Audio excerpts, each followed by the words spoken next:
Today's news. 2 more youth activists arrested for involvement in March 11th People's Day campaign. Youth activists' medical report released. Azerbaijani citizens denied ID cards. Economic Research Center releases 2010 financial report.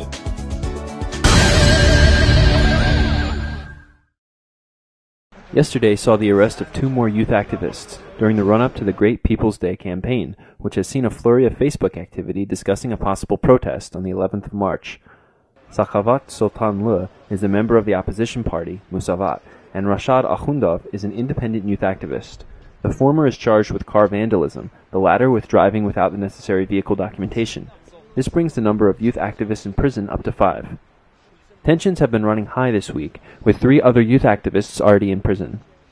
APFP Youth Committee member Dayanat Babayev was arrested for his very loud phone conversation, APFP youth activist Jabar Savalanlı for drug possession, and youth activist Bakhtiar Hajiev, supporter of the March 11th campaign for evading military service. These various charges are widely thought to be fabricated.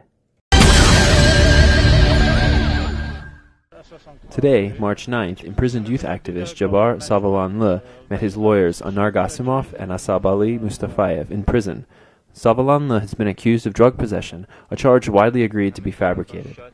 According to Gasimov, the medical examination conducted by the Health Ministry's Drug Abuse Clinic revealed that Savalanlı was not a drug addict and he did not require treatment.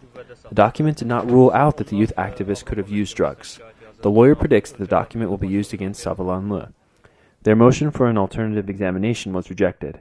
Gasimov also filed a motion requesting a re-examination, the interrogation of drug abuse clinic doctors as witnesses, and for a blood sample to be taken from Savalanlı in the presence of his lawyers. They also requested the court to change the investigator on Savalanlı's case.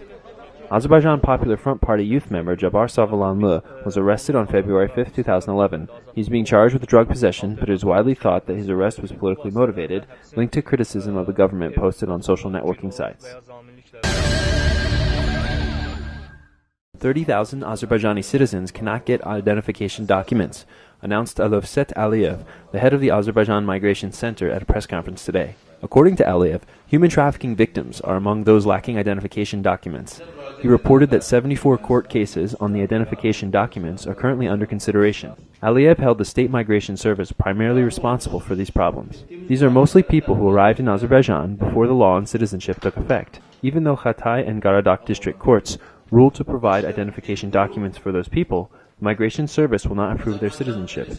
The children of Azerbaijani citizens who were born abroad are refused citizenship. The military is happy to conscript these young people into military service, but they can't get citizen ID cards, said Aliyev. The Economic Research Center for 2010 thanked the Open Society Institute Assistance Foundation for its assistance this year. OSI provided 21% of the center's financial aid. Financial aid from state-funded foundations amounts to only 6% of the total budget, reported the NGO. The center has managed 10 long-term projects over 2010. The longest running is the enhancement of the capacity of self-management agencies in Azerbaijan, which was launched in 2003. The most expensive project was the Budget Transparency and Budget Control Project. The most popular one was the Support for Economic Education.